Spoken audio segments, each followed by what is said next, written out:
आमर श्रावण परिक्रमा जो देती आमर समस्त चिर परिचित जहाँ को आम जाने कीर्तन राणी बोली बासंती पाइकराय माँ सी आज आमको यही श्रावण परिक्रमा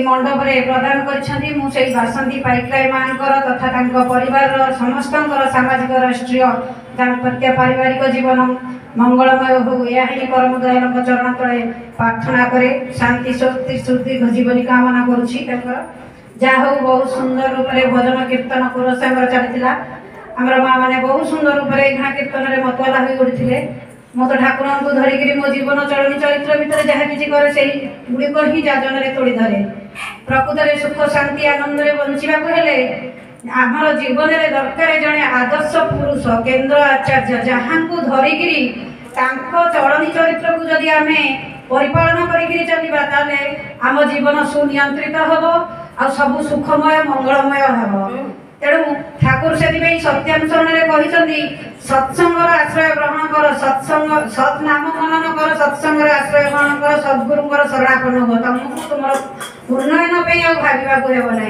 तेणु आम प्रति प्रत्येक आम जो माँ श्रावण परिक्रमा करुचे प्रकृत में आम निजे चिंता करा दरकार आम चलनी चरित्र भितर आम लक्ष्मी माँ को बसईचे करुचे कि ना कारण से दिन श्रीकृष्ण कही अर्जुन को सखा अर्जुन को कही युद्ध क्षेत्र में नास्ति बुद्धिर युक्त नाचा युक्त नाचा भाव शांतिर शांत सुखम कुतः सुखम कारण जी से आदर्श पुरुषंर शरणापन्न होना जीवन में ग्रहण करना से केवे वास्तव सुख शांति आनंदर अधिकारी हो पारे ना तेणु 500 वर्ष पूर्व तलू कही महापुरुष अच्युतानंद आपण मैंने समस्ते देखुए प्रार्थना चैनल लीलामान हेब कीर्ति रही अनुकूल नाम धरी देश विदेश भक्त आसवे सतसंग आश्रा करी सतनाम गोटी उच्चारी बुलवे भक्तंग हेब मेला शून्य मार्गे रही अच्युत देखिए जुग पुरुषंग लीला एक कहबार यथार्थ होची जो कली जुगे आसती द्वापर रामकृष्ण आसीले सांगे सीतामाता आसीले द्वापर श्रीकृष्ण आसीले सहित से लीला करते राधा सहित किंतु विवाह करते रुक्मणी की सेमती कली जुगे परम दयाल परम पुरुषोत्तम जुग पुरुषोत्तम श्री श्री ठाकुर अनुकूल चंद्र आसते आसनी से लीला सहचरी मान सांगे धरिकी आसनी आर चाली चलन कथबार्ता साधारण मनुष्य भाव से था किंतु आचरण व्यवहार कथबार्ता से ही प्रतीयमान हमें से परम पुरुष जी कि आसी नारी जाति को देखई देवा तार उचित मर्यादा देखई देवा कारण गोटे नारी हूँ परिवार सी हूँ मूल दुआ सी स्ट्रंग पिला तार परिवार सबकि निर्भर करे सी चाहिए माने परिवार टाक कौटी थोब ना सी जब चाहिए परिवार भांगिक छात्कार करदेव से नेपोलियन बोनापार्ट कहते give me some good mothers I will give you a good nation माँ नारी हूँ नारी की कह जाए चाबिकाठी the women is the keystone of family आज किंतु आज जो नारी समाज ये कौन कर पाश्चात्य अनुकरण कर धावमान होती जहाँफल कौन हो आम भारतीय हिंदू संस्कृति ये रसातल को गति करुच्ची आपते प्रति प्रत्येक देखुवे नारी मान चलनी आजिकल मुझे विषय अधिकाटा कौन कहि कि लक्ष्मी माँ को धरिकी लक्ष्मी माँ जो आसी माने आमको आम निजर गोटे नारी की तार जो उचित मर्यादा तार जो गौरव से आसन में अधिष्ठित करने से जननी जाया काया रूप आसी आ गोटे नारी जाना पड़ो तार माने प्रकृत चाबिकाठी तार हूँ माने तार पातिव्रत्य आदर्श गृहिणी आउ जननी यही तीनोटी की जब से धरी रखी करे जो माँ दे अष्ट वैशिष्ट निष्ठा धर्म शुश्रूषा सेवा साहाय्य संरक्षण प्रेरणा यही गुड़ी को धरिकी गोटे नारी जदि परिवार भितर चले ताले से केबे भी जीवन में माने से बहुत ऊपर को उठिब दुख ताको स्पर्श कर पारिबो नाही आमे माने आज जीवन में जहाँ किछि दुख भोग करूचे कोठी ना कोठी हमर इष्टपूर्ति जजन जजन इष्टपूर्ति स्वस्ति निगतरे हमर फांक रही जाउछि जा फल कि ठाकुरंगर कुहाछि जदि ए नाम ध्यान जजन जजन इष्टपूर्ति भितर टिके फांक रह जाए ताले सेही फांक देइगिरी प्रभुति प्रवेश करे जहाँफल कौन हुए ना आम दुख पाऊ कि प्रति प्रत्येक कहते कौन ठाकुर आमको दुख दौरान कि ठाकुर के दुख दिखती कारण परम पिता सन्तान हे जमी बापा माँ के चाहती सन्तान को दुख मिलूँ परम पिता के दुख दिखती आमको मनीष हूँ अति लोभी ये जिते माँ बसी समस्ते मंदिर जाऊे मंदिर को फलमूल धरिकी जाऊँच मत कहीपर माँ मैंने आप मंदिर को जाऊँ କରୁଛନ୍ତି ସେଠି ଯେଉଁ ଭୋଗ କରୁଛନ୍ତି ଠାକୁର ତମେ ଫଳ ଭୋଗ କରି ଦେଉଛ ତାକୁ ଆଣୁଛ ଖାଇ ଦେଉଛ କିନ୍ତୁ ଆମର ଇଷ୍ଟମୂର୍ତ୍ତିଟା ହେଉଛି ପ୍ରକୃତ ଭୋଗ୍ୟ। ମା ମାନେ ଯେଉଁ ମନ୍ଦିର ଯାଉଛନ୍ତି ଆପଣମାନେ କହିପାରିବେ ଆଜି ଯାକେ କେହି କାହାକୁ ଠାକୁରଙ୍କୁ କିଛି ମାଗି ନାହାନ୍ତି। ପ୍ରକୃତରେ ମନୁଷ୍ୟ ହେଉଛି ଏଇ ମା ମାନେ ହେଉଛନ୍ତି ବେଶୀ ଲୋଭୀ। କାରଣ ସେ ମନ୍ଦିରକୁ ଯେତେବେଳେ ଯାଆନ୍ତି ସେମାନେ ମାଗନ୍ତି ମୋ ପୁଅର ଭଲ ପାଠ ହଉ, ମୋ ପୁଅ ଭଲ ଚାକିରି କରୁ, ଝିଅ ଭଲ ପାଠ ପଢୁ, ଭଲ ପରିବାର ମିଳୁ। କାହିଁକି ମାଗନ୍ତି? କାରଣ ସେମାନେ ଲୋଭର ବଶବର୍ତ୍ତୀ। ସାଂସାରିକ ଜଞ୍ଜାଳ ଭିତରେ ଯେମିତି ରେଶମ କୀଟଟି ସେ ତାର ଯେତେବେଳେ ଖୋଳପା ତିଆରି କରେ ତାରି ଭିତରେ ହିଁ ତା ଜୀବନ ଚାଲିଯାଏ। ତେଣୁ ପ୍ରତ୍ୟେକ ମା ମାନେ ସେମିତି ସଂସାରର ଜଞ୍ଜାଳ ଭିତରେ ଚାପି ହେଇ ରହି ଦୁଃଖ କଷ୍ଟକୁ ଚାପି ରଖିକିରି ମନର ଯେଉଁ କଷ୍ଟଟା କେବଳ ଠାକୁରଙ୍କ ଛଡ଼ା ସେ କଷ୍ଟ ଦୁଃଖ ଆଉ କେହି ବୁଝିବେନି। ଯେତେବେଳେ ବି ମନ ଅବସାଦ ହବ ଯାହା ହବ ଆପଣ ଠାକୁର ପ୍ରତ୍ୟେକ ମା ମାନେ କୁହନ୍ତୁ ଯେତେବେଳେ ପଚରା ଯାଉଛି ତମ ଫ୍ୟାମିଲି ମେମ୍ବର କେତେ ଜଣ କହୁଛନ୍ତି ଯେ ସର୍ବାଗ୍ୟ ଆମର ଠାକୁରଙ୍କୁ ରଖିବା, ଠାକୁରଙ୍କୁ ମିଶେଇକିରି ତାପରେ ଯାଇକିରି ଯାହାକୁ କହିବା ଯେ ଫ୍ୟାମିଲି ମେମ୍ବର 10 ଜଣ କି 11 ଜଣ। କିନ୍ତୁ କେହି କେବେ ଠାକୁରଙ୍କୁ ସର୍ବାଗ୍ୟ ରଖନ୍ତିନି। କାରଣ ଜଣେ ଭକ୍ତଙ୍କୁ ଠାକୁର ପଚାରିଥିଲେ ତୋ ଫ୍ୟାମିଲିରେ କେତେ ଜଣ ରହନ୍ତି? ସେ ତାର ସ୍ୱାମୀ, ପିଲା, ଦିଅର, ନଣନ୍ଦ, ଯାଆ, ଦେଢ଼ଶୁର, ଶାଶୁ, ଶ୍ୱଶୁର ସମସ୍ତଙ୍କ ନାଁ କହିଲା। ଠାକୁର କହିଲେ ତୁ ମୋତେ କୋଉଠି ରଖିଛୁ? ମୋତେ ତ ତୋ ପରିବାରରେ ତୁ ସ୍ଥାନ ଦେଇନୁ।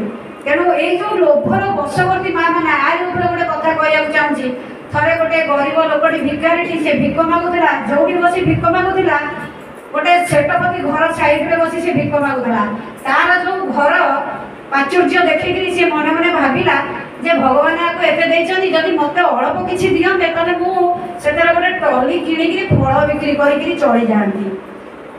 ଭଗବାନ ସବୁ କଥା ଶୁଣନ୍ତି ସମସ୍ତଙ୍କର, କିନ୍ତୁ ଆମେ ଯାହା ଦୁଃଖ କଷ୍ଟ ଭୋଗୁଛେ ସବୁ ଆମ କର୍ମ ଫଳରୁ। ଭଗବାନ ଏ କଥା ଶୁଣୁଥିଲେ। ତାପରେ ଆସି ଭିକାରୀଟିକି କହିଲେ ତମେ ତମ ଝୁଲା ଦେଖାଅ, ମୋ ପାଖରେ କିଛି ସ୍ୱର୍ଣ୍ଣର ଅଛି କହନ୍ତି କଏନ୍, ସେଇଟା ମୁଦ୍ରା ଓଡ଼ିଆରେ କହନ୍ତି ଯୋଉଟା ମୁଦ୍ରା ଅଛି, ମୁଁ ସେଇଟା ତମକୁ ଦେବି ଆଉ ତମ ଝୁଲା ଦେଖାଅ, ମୁଁ ତମକୁ ସେଇଟା ଦାନ କରିବି। କିନ୍ତୁ ମନେ ରଖ ଗୋଟାଏ ଯଦି ମୁଦ୍ରା ତଳେ ପଡ଼ିଯାଏ ସେ ପାଉଁଶ ହେଇଯିବ। ଆଉ ଦେଇଛନ୍ତି ଯଦି ମୋତେ ଅଳ୍ପ କିଛି ଦିଅନ୍ତେ ତାହେଲେ ମୁଁ ସେଥିରେ ଗୋଟେ ଟଲି କିଣିକିରି ଫଳ ବିକ୍ରି କରିକିରି ଚଳିଯାଆନ୍ତି। ଭଗବାନ ସବୁ କଥା ଶୁଣନ୍ତି ସମସ୍ତଙ୍କର, କିନ୍ତୁ ଆମେ ଯାହା ଦୁଃଖ କଷ୍ଟ ଭୋଗୁଛେ ସବୁ ଆମ କର୍ମ ଫଳରୁ। ଭଗବାନ ଏ କଥା ଶୁଣୁଥିଲେ। ତାପରେ ଆସି ଭିକାରୀଟିକି କହିଲେ ତମେ ତମ ଝୁଲା ଦେଖାଅ, ମୋ ପାଖରେ କିଛି ସ୍ୱର୍ଣ୍ଣର ଅଛି କହନ୍ତି କଏନ୍, ସେଇଟା ମୁଦ୍ରା ଓଡ଼ିଆରେ କହନ୍ତି ଯୋଉଟା ମୁଦ୍ରା ଅଛି, ମୁଁ ସେଇଟା ତମକୁ ଦେବି ଆଉ ତମ ଝୁଲା ଦେଖାଅ, ମୁଁ ତମକୁ ସେଇଟା ଦାନ କରିବି। କିନ୍ତୁ ମନେ ରଖ ଗୋଟାଏ ଯଦି ମୁଦ୍ରା ତଳେ ପଡ଼ିଯାଏ ସେ ପାଉଁଶ ହେଇଯିବ। ଆଉ ଏକଥା ବି ଚିତେଇ ଦେଲେ ଯେ ତମର ଯେଉଁ ଝୁଲା ମଣିଟା ସେଇଟା ବହୁତ ଅପରିଷ୍କାର ହେଇକିରି ପତଳା ହେଇକିରି ଚିରା ଲଗା ଛିଣ୍ଡା ଭଳିଆ ହେଇଛି, ତେଣୁ ଦେଖିକିରି ତମେ କହିବ। ତାପରେ ସିଏ ତାର ଝୁଲାମୁଣିକି ଦେଖେଇ ଚାଲିଲା। ଭଗବାନ ଅସରନ୍ତି ତାଙ୍କର ଅଜାଡ଼ି ସାରିଲେ ମୁଦ୍ରା ଅଜାଡ଼ି ଚାଲିଛନ୍ତି। ତାକୁ ପଚାରୁଛନ୍ତି ଏତିକିରେ ହେଲା ନା ନାଇଁ ଭଗବାନ ଆଉ ଦିଅନ୍ତୁ।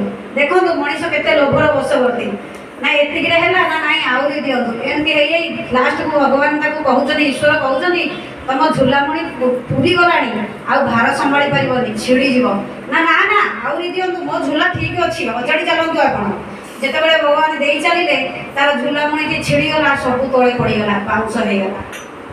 ତାପରେ ସେ ଠାକୁରଙ୍କୁ କହୁଛି ଈଶ୍ୱର ଆଉ ଥରେ ଦିଅନ୍ତୁ, ମୁଁ ଏମିତି ଭୁଲ କରିବିନି। ଠାକୁର କହିଲେ ଯେ ଦେଖ ତତେ ମୁଁ ପ୍ରଥମରୁ କହିଥିଲି ଝୁଲାମୁଣିଟି ଯଦି ଛିଡ଼ିଯିବ ଗୋଟିଏ ବି ତଳେ ପଡ଼ିଗଲେ ପାଉଁଶ ହେଇଯିବ। ମାନେ ଲୋଭର ବଶବର୍ତ୍ତୀ ହେଇକିରି ମନୁଷ୍ୟ କ'ଣ କରେ? ଆମର ଚିନ୍ତାଧାରା ଭଗବାନଙ୍କର ଚିନ୍ତାଧାରା ଭିତରେ ବହୁତ ଫରକ। ଆମେ ପ୍ରତ୍ୟେକ ଭାବୁ ଠାକୁର ଆମକୁ କଷ୍ଟ ଦେଉଛନ୍ତି, ଦୁଃଖ ଦେଉଛନ୍ତି, କିନ୍ତୁ ଠାକୁର କଦାପି କଷ୍ଟ ଦିଅନ୍ତିନି। ଆମରି କର୍ମଫଳ ଆମକୁ ଭୋଗିବାକୁ ପଡ଼େ। ଯେତେବେଳେ ଦ୍ରୌପଦୀ ବସ୍ତ୍ରହରଣ ହେଇଥିଲେ ସେତେବେଳେ ସେ ଯେତେବେଳେ ତାଙ୍କର ଛାତି ଉପରେ ହାତଟି ରଖିକିରି ଶାଢ଼ୀଟିକି ଧରିକିରି ରହିଥିଲେ ହା କୃଷ୍ଣ ରକ୍ଷା କର କହୁଥିଲେ, ସେତେବେଳେ ଯାକେ ତାଙ୍କୁ କୃଷ୍ଣ ବସ୍ତ୍ର ଦାନ କରିନଥିଲେ। କିନ୍ତୁ ଯେତେବେଳେ ସେ ସମ୍ପୂର୍ଣ୍ଣ ରୂପରେ ନିଜକୁ ସମର୍ପଣ କରିଦେଲେ ଠାକୁରଙ୍କ ପାଖରେ, ସେତେବେଳେ ଯାଇକିରି କୃଷ୍ଣ ଆସିଥିଲେ। ଦୁଇ ହାତ ଛାଡ଼ି ଦେଇ ଯେତେବେଳେ ହା କୃଷ୍ଣ ରକ୍ଷା କର ବୋଲି କହିଥିଲେ, ସେତେବେଳେ କୃଷ୍ଣ ଆସିଥିଲେ। ତାଙ୍କୁ ଯେଉଁ ଦୁଃଶାସନ ତାଙ୍କୁ ବସ୍ତ୍ରହରଣ ନିବସ୍ତ୍ର କରିପାରିଲା ନାହିଁ। କାରଣ ଆମେ ସେମିତି ପ୍ରତ୍ୟେକ ଆମ ନିଜକୁ ପ୍ରକୃତରେ ସଂସାର ଜଞ୍ଜାଳ ଭିତରେ ରହିକିରି କର୍ମ ତ କରିଚାଲିଛେ, କିନ୍ତୁ ସମ୍ପୂର୍ଣ୍ଣ ରୂପେ ଠାକୁରଙ୍କ ପାଖରେ ଲକ୍ଷ୍ମୀ ମାଙ୍କ ପାଖରେ ନିଜକୁ ସମର୍ପଣ କରିପାରୁନେ। ଯେଉଁଦିନ ଆମେ ନିଜକୁ ସମର୍ପଣ କରିଦେବା ଆମ ଜୀବନରେ ଏଇ ଯେଉଁ ଆସୁଛି ଦୁଃଖ ଝଡ଼ା ଝଞ୍ଜା ବିପତ୍ତି ସବୁକିଛିରୁ ଆମେ ତ୍ରାହି ପାଇଯିବା। ତେଣୁ ସମୟ ତ ବହୁତ କମ୍, ତଥାପି ଆଉ ଗୋଟେ ଟିକେ କଥା କହିକିରି ମୁଁ ମୋର ବକ୍ତବ୍ୟ ଶେଷ କରିବି। এই যে নাম জপ আমি করুছে নাম ধ্যান করছে ঠাকুর କହିଛନ୍ତି বড়দা भी কহিଥିଲେ পরম ପୂଜ୍ୟ ପାଦ ଆମର ବଡ଼ଦା କହିଥିଲେ ପ୍ରତି କ୍ଷଣ ନାମ କରିବାକୁ କାରଣ এই নাম କରିବା ଦ୍ୱାରା ଗୋଟେ ମଣିଷର ମାନେ ସବୁ କିଛି ତା ଫେସ୍ରୁ ଜଣା ପଡ଼ିଯିବ ସେ କେତେ ସମୟ ନାମ ଧ୍ୟାନ କରୁଛି।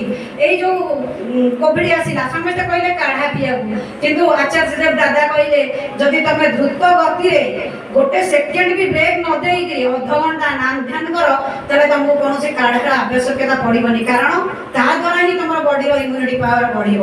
ଆଉ ଯୋଉଦିନ ତମେ ଦେଖିବ ତମ ଘରେ କିଛି ଅଶାନ୍ତି ପାରିବାରିକ ମାନେ ଜଞ୍ଜାଳ ସୃଷ୍ଟି ହେଉଛି ଅଶାନ୍ତି କିଛି ସୃଷ୍ଟି ହେଉଛି ସେଦିନ ତମେ ନିଜେ ନିଜକୁ ତର୍ଜମା କରିବ ମୁଁ ଆଜି ସକାଳୁ ଠିକରେ ନାମ ଧ୍ୟାନ କରିଛି ନା ଏଇଟା ମୁଁ ଭୁକ୍ତଭୋଗୀ ମୁଁ ନିଜେ ଭୁକ୍ତଭୋଗୀ ଏଠି ଆଲୋଚନା କରିବାର ସମୟ ନାହିଁ ନହେଲେ କହିଥାନ୍ତି ଏଇଟା ମୁଁ ଭୁକ୍ତଭୋଗୀ ଯୋଉଦିନ ମୋର ଟିକେ 5 ମିନିଟ୍ ଏପଟ ସେପଟ ହୁଏ ନାମ ଧ୍ୟାନ କରିବାରେ ସେଦିନ ଯେମିତି ହେଲେ ଘରେ କିଛି ଡିଷ୍ଟର୍ବାନ୍ସ କ୍ରିଏଟ୍ ହେଇଯାଏ।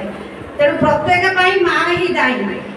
ଗୁରୁ ଗୋବିନ୍ଦ ଥିଲେ ତାଙ୍କର ଶିଷ୍ୟମାନେ ଗୁରୁ ଗୋବିନ୍ଦ ତାଙ୍କୁ କହିଥିଲେ ତମେ ନାମ ଜପ ଅହରହ କରିବ ତାଙ୍କ ଶିଷ୍ୟମାନେ ଆସିକି କହିଲେ ଗୁରୁଦେବଙ୍କୁ ଗୁରୁଦେବ ଆପଣ ତ କହିଲେ ଅହରହ ନାମ ଜପ କରିବାକୁ କିଛି ଲାଭ ହଉନି ଆମେ କାହିଁ କରିବୁ।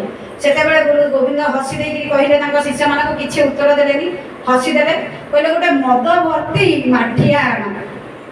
ମଦ ଭର୍ତ୍ତି ମାଠିଆ ଆସିଲା ସେ ମାଠିଆରେ ଯେତିକି ମଦ ଥିଲା ସେଠି ଯେତେ ଜଣ ଶିଷ୍ୟ ଥିଲେ ସେ ଶିଷ୍ୟଙ୍କୁ କହିଲେ ତମେ ସମସ୍ତେ ପ୍ରତ୍ୟେକ ସେ ମଦକୁ ପାଟିରେ ପୁରାଇବ କୁଳୁକୁଚା କରିକି ଫୋପାଡ଼ିବ କେହି ଢୋକିବନି।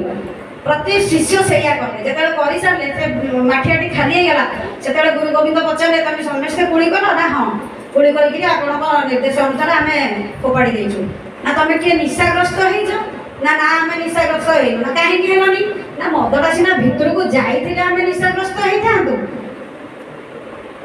ସେଇଠୁ ସେ ତାଙ୍କୁ ଏକ୍ସାମ୍ପଲ ଦେଇକି ଏଇଟା କହିବାର କାରଣ କ'ଣ ଯେ ତମେ ଯଦି ତମ ଜୀବନରେ ନାମ ଧ୍ୟାନଟା ନିଜ ଅନ୍ତରକୁ ଛୁଇଁଲା ଭଳି କରିବ ନା କି ମୁଁ କରୁଛି ଗୋଟେ କ୍ରେଡିଟ୍ ନେବା ପାଇଁ ମୁଁ ଅଧଘଣ୍ଟା କରୁଛି 45 ମିନିଟ୍ କରୁଛି ଦେଖିବାକୁ ପ୍ରତ୍ୟେକ ମା ମାନେ ଯେଉଁମାନେ ବି କରୁଥିବେ ନାମ ଧ୍ୟାନ ମେଡିଟେସନ କରୁଥିବେ ସେମାନେ ଜାଣୁଥିବେ ବସିଲା ମାନେ ମୁଣ୍ଡ ଭିତରେ ଅନେକ ପ୍ରକାର ଚିନ୍ତା ପଶେ ଆସିବ ବାଧାବିଘ୍ନ ବହୁତ ଆସିବ ସେ ବାଧାବିଘ୍ନକୁ ଯିଏ ଅତିକ୍ରମ କରିବ ସିଏ ହିଁ ସୁଖ ଶାନ୍ତିର ଅଧିକାରୀ ହେବ।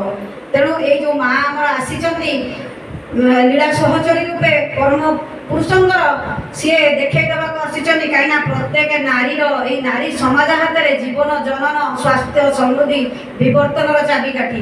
ତେଣୁ ଏଇ ନାରୀକୁ ତାର ଉଚିତ ମର୍ଯ୍ୟାଦା ଦେବାକୁ ତାର ଉଚିତ ଆସନ ଦେବାକୁ ମା ଆମର ଆସିଛନ୍ତି। ଆମେ ପ୍ରତ୍ୟେକ ପ୍ରକୃତରେ ସମୟ ହେଇଯିବଣି କାରଣ କୀର୍ତ୍ତନ ସରିଲା ବେଳକୁ ଆଉ 15 ମିନିଟ୍ ଥିଲା ସମୟ ହେଇଯିବଣି ତେଣୁ ମୁଁ ଆଉ ବେଶୀ କିଛି କରିବାକୁ ଚାହୁଁନି। ଆମେ ପ୍ରତ୍ୟେକ ମା ମାନେ ଆସନ୍ତୁ ଯେଉଁମାନେ ବି ଏ ମାତୃ ସମ୍ମିଳନୀ କରୁଛେ ସତ୍ସଙ୍ଗ କରୁଛେ ଯାହା କିଛି କରୁଛେ ଏଇ ଲକ୍ଷ୍ମୀ ମାଙ୍କର ଚଳନୀ ଚରିତ୍ରକୁ ଆମ ଚଳନୀ ଚରିତ୍ରରେ ଯଦି ଫୁଟେଇ ତୋଳିପାରିବା ତାହେଲେ ତାହା ହିଁ ହେବ ତାଙ୍କ ପ୍ରତି ମାନେ ଭକ୍ତି ନୈବେଦ୍ୟ ଆଉ ତାଙ୍କ ପ୍ରତି ଭଲ ପାଇବାର ନିଦର୍ଶନ। ମୁଁ ଏତିକି କହିକିରି ମୋର ଆଲୋଚନା ଶେଷ କରୁଛି। ବନ୍ଦେ ପୁରୁଷୋତ୍ତମ ଜୟ ଗୁରୁ।